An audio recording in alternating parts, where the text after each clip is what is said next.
Living with a weight you can't see. The topic of this video is painful.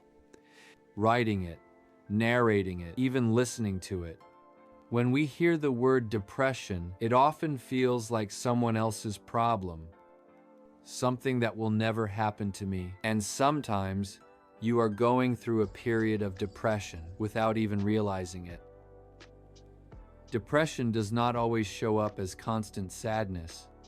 Sometimes it arrives as exhaustion.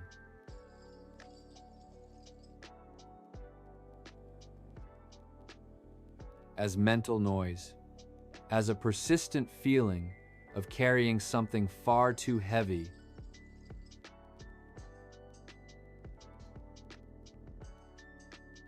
Even though no one else can see it. You don't want to die.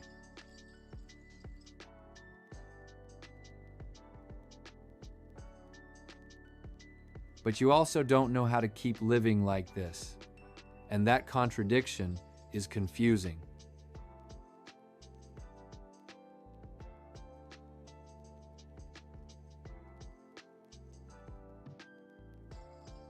Because you don't fit into what others imagine depression looks like.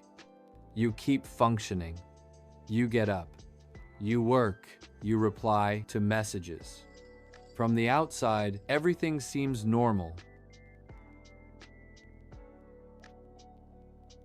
Inside, it's not. Living with depression means living with a mind that never rests. It's waking up tired, even after sleeping.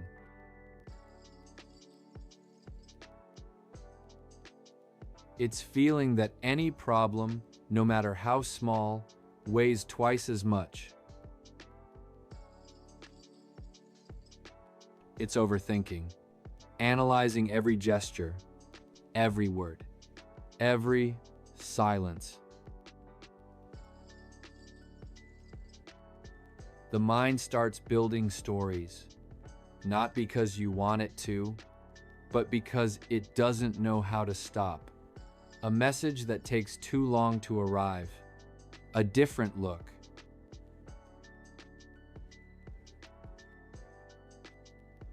A minimal change in routine.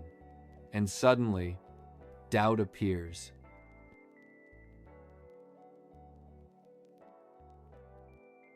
What if there's someone else? What if I'm no longer enough? What if they're cheating on me?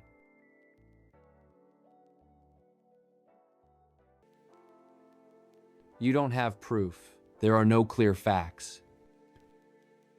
But the thoughts feel real, and the mind, when trapped in anxiety, doesn't distinguish between what is happening and what it imagines. That's how imaginary problems begin. They are not born from reality. They are born from fear, but the pain they create is real. You start observing too much, interpreting everything, looking for signs where there may be none. And without realizing it, that distrust begins to damage the relationship. Not because your partner is failing, but because your mind is at war with itself. Questions you don't ask, complaints you don't know how to explain, distance that slowly forms, and then guilt arrives.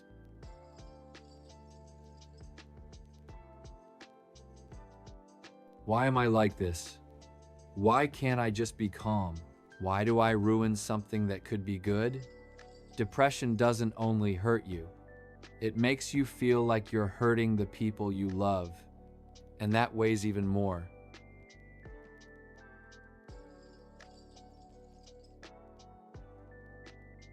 Sometimes you tell yourself you're fine, and they believe you.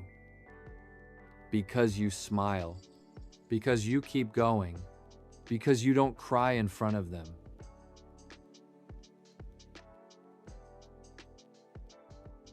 Other times, you say you're not okay, and you hear the same things as always. Everything passes.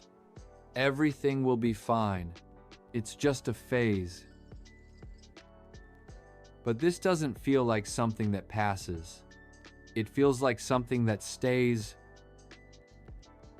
like a constant knot in your chest, like pressure in your head.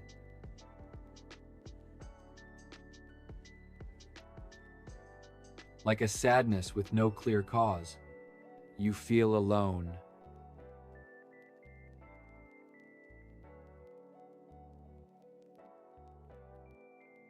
Not because there aren't people around, but because no one seems to understand what's happening to you.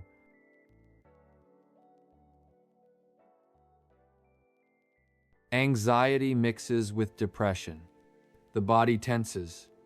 Breathing becomes shallow. The heart races for no apparent reason. And your mind won't be quiet. You think about the past. The future fills you with worry, and the present feels too heavy. You don't want to give up. But you don't know how to keep carrying everything.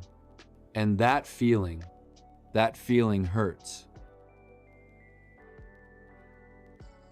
Here's something important. Feeling this way does not make you weak. It does not make you dramatic. It does not make you ungrateful. It makes you human. Depression and anxiety are not a lack of willpower. They are real states of the mind and the body. And even if they can't be seen, they need attention. Reflection and advice to move forward. Getting out of anxiety and depression is not a heroic act. It doesn't happen overnight, but there are paths.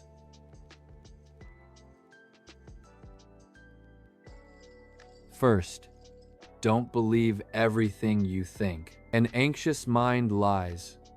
It exaggerates. It anticipates disasters. Learning to question your thoughts is a key step. Not everything you imagine is true. Second, talk. Even if you don't know how to explain it well. Saying, "I'm not okay," is already enough. You don't need to have all the answers. Seeking professional help is not giving up. It's taking care of yourself. Third, take care of your body. Sleeping, eating, moving don't cure depression, but they support you. The body and the mind are more connected than you think. Fourth, be patient with yourself. Don't demand that you feel better quickly. Don't compare yourself to others. Healing is not linear. There will be better days and harder days. Both count. And finally, remember this clearly. You are not broken. You are not alone.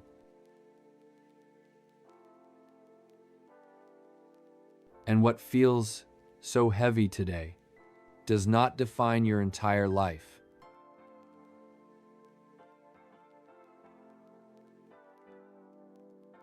Asking for help is an act of courage. Staying here, even while exhausted, is also an act of courage. If you are listening to this and something resonated with you, don't keep it to yourself. Talk to someone. Seek support.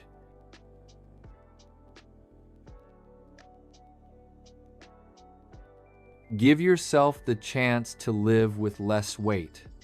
Because even if it doesn't seem like it right now, it is possible to breathe calmly again.